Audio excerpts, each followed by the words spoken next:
I run through the fields of flowers and embrace him. In the next 2 minutes, he carries me into a Catholic church. We kiss on the train in Switzerland. I bring him breakfast in bed with a rose. We dance on a mountain range. Together, we cry. We roll around on the grass. We go fishing. We dance the tango in a black tie and a cocktail dress and diamonds on the bridge.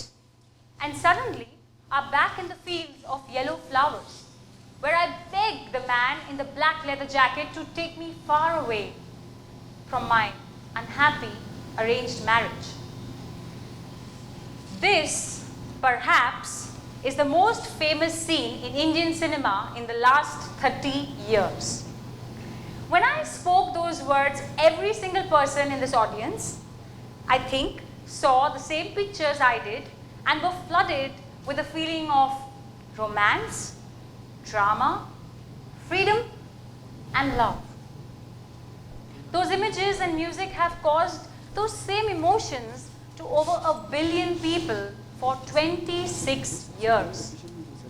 What is the effect of that?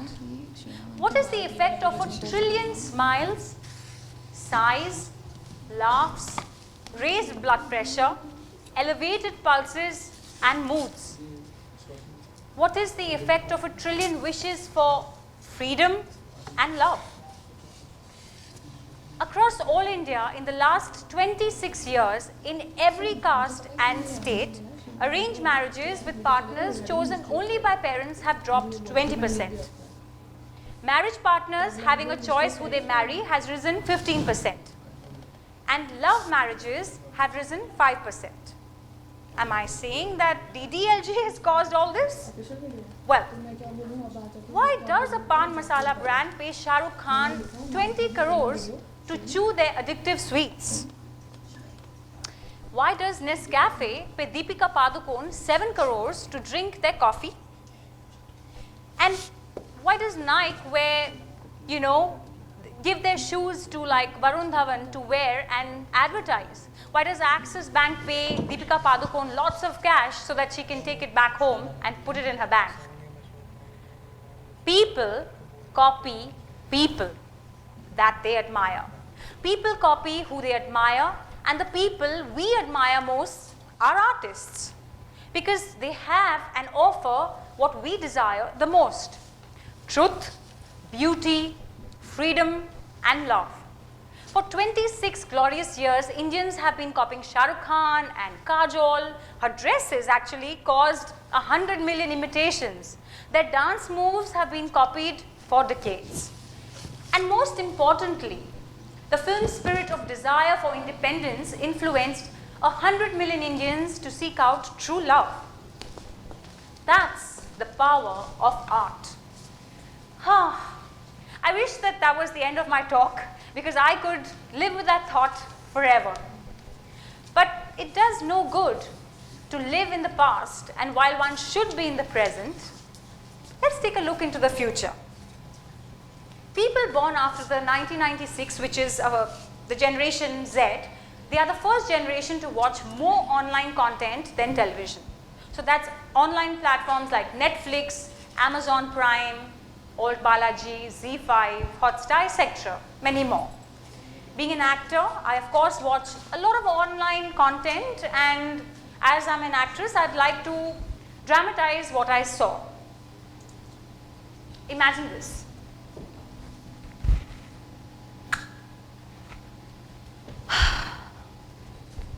With a bloody gun clenched in her hands, she beats the crying man, thrashing him.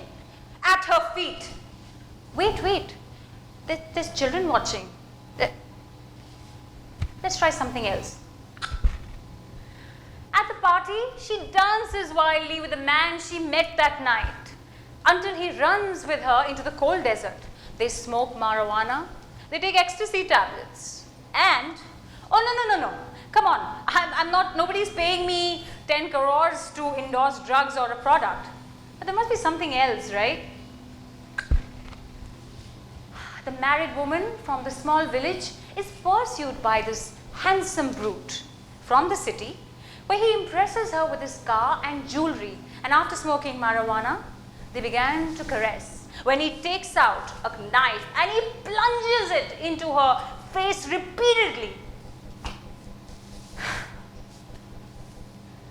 So not exactly DDLJ. What has been the effect on India of this new form of uncensored digital content? Inspired by the West, with our lovely actors constantly using drugs, being promiscuous, committing crime, and cheating on their partners. Digital platforms in India have been around for 5 years now. And it's only in the last couple of years that they've taken off. So the statistics are not available, and all I can tell you is what I've seen with my own eyes. Regarding drug use, one night on the most popular online channel, I watched 4 different hit series, and each one had a popular actor smoking weed. So it's no surprise that Mumbai has become like California. Constant smell of marijuana on the streets. At almost every interaction that I've had with my colleagues, when talk turns to the evening, the plan is to go and have a smoke. It's the cool thing, you know. Why? It's what the stars are doing every night on digital platforms. It wasn't that long ago that a kiss on the lips wasn't allowed on our screens. But last year, one of the most popular online TV shows opened with the first scene being an IPL player receiving oral sex from a stranger while watching his phone and taking cocaine. As life imitates art, since the launch of this new online content with constant promiscuity, the dating scene in India has changed in such a short period of time, from where boys and girls would break out in giggles if they saw friends holding hands, to today where married men and women openly discuss affairs with colleagues. And single life, it consists of swiping right, getting drunk, high or both, bedding the person, and the next night starting all over again. People copy people they admire. Some of the most admired people are artists. When artists take drugs, cheat, and are promiscuous, so do the audiences. That's the power of art. The power is neither bad nor good. It's an ability to cause an effect. Like the power, it gives us fire, right? Power gives, for example, say let's take fire. The power of fire, it gives us the energy to burn the house down or basically to run a household. Art's power lies not just in people copying artists, but in the way beauty makes a message more likely to be accepted. To take the analysis back to advertising, an obvious example is a jingle for a product. Say when Nirma wants to buy soap, which is basically animal fat and chemicals, they hire an artist to add rhythm and beat and harmony to their brand name, making it into a sonic symbol of beauty, which housewives hum, and they can't get it out of their head, and by turning that animal fat into poetry with beauty, it goes into their shopping basket. Beauty is harmony. It is what we consider going well with other things. A curve has beauty because each part on the curve fits closely and in seamless pattern with the next. A jagged line can represent danger or disrepair because there is no pattern or order and each part doesn't align with the next. So rather than harmony, there is disharmony, which is undesirable. In music, it's obvious when there is harmony or not. We can tell when something is out of key, right? Because it's like a jagged line and it stands out, which is ugly. Interior designers and fashion stylists, they make sure that the colors in a room or on their client's work really, really well, and they coordinate it because harmony is beauty. Beauty is harmony. Harmony is agreement, and agreement creates reality or results. You agreed to come here today and so you are. You agreed to buy the shoes you are wearing, and so there they are. The builders of this room agreed that this should be the shape and size, and upon that agreement they built it to that shape and size. Agreement creates reality or results.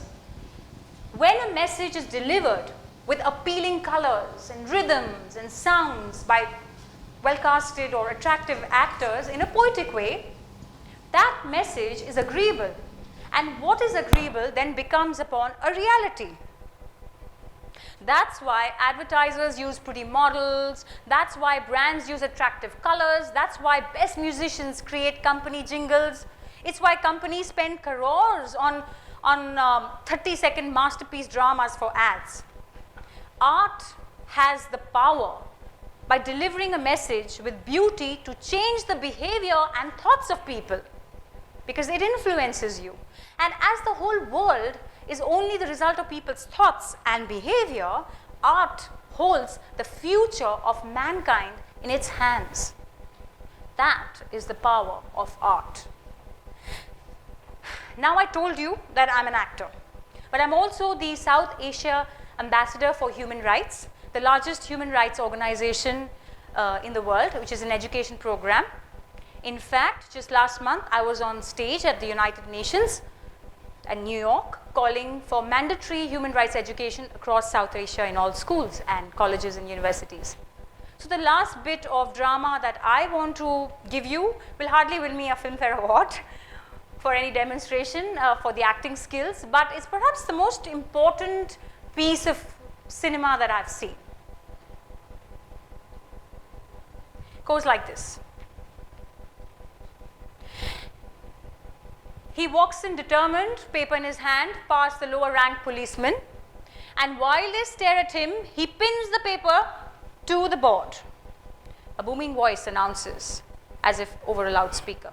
As per the Indian institution, the Constitution, Article 15, the state shall not discriminate against any citizen on the grounds of religion, race, sex, or birth. That was from the film Article 15, which generated 91 crores at the box office and was seen in halls by about 9 million people. When we take into account the illegal online views and its current position on Netflix, we can probably guess that it was seen by 30 million people. 30 million people receiving a message, say, of human rights by an actor they love, a genius director, and of course one of the nation's top cinematographers and composers. I was given the Human Rights Hero Award at the United Nations recently for reaching 30 million people with a message of human rights, and I think this film also deserves that kind of an award. A message communicated with beauty creates agreement and therefore reality or results. So what will be the result from Article 15, this film that I just kind of came and enacted out for you, a scene? Let's look at some other films from the new wave of social message cinema or social, let's say the new wave of cinema from the last few years. The film Padman, as a part of its promotional campaign, had famous actors holding up and openly talking about sanitary towels, helping to get rid of the stigma of periods and enabling a discussion which can educate and change attitudes. Already the film has resulted in sanitary towels being taken from under the counter and displayed openly in shops and charities which are popping up in the country to bring about menstrual sanitation to the nation. The film Toilet resulted in villages passing no toilet, no bride laws, courts accepting divorces based on non-provisions of toilets, and the film has contributed to what is officially the greatest toilet building spree in human history. That's the power of art. The future of our country is held in the hands of artists. How an artist behaves will be copied, especially by the youth.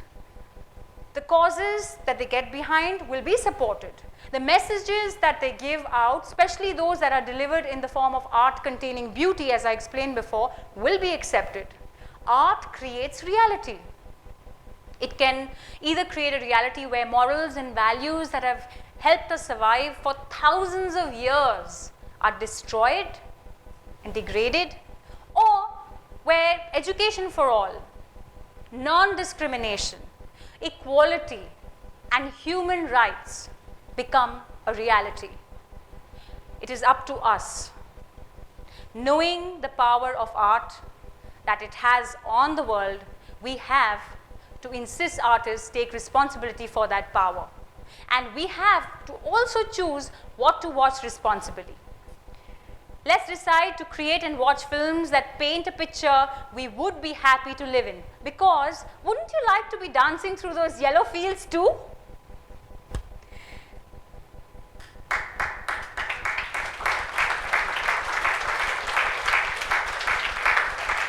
In the end, I would just like to say, as my topic was, that art is power and artists have responsibility. Thank you very much.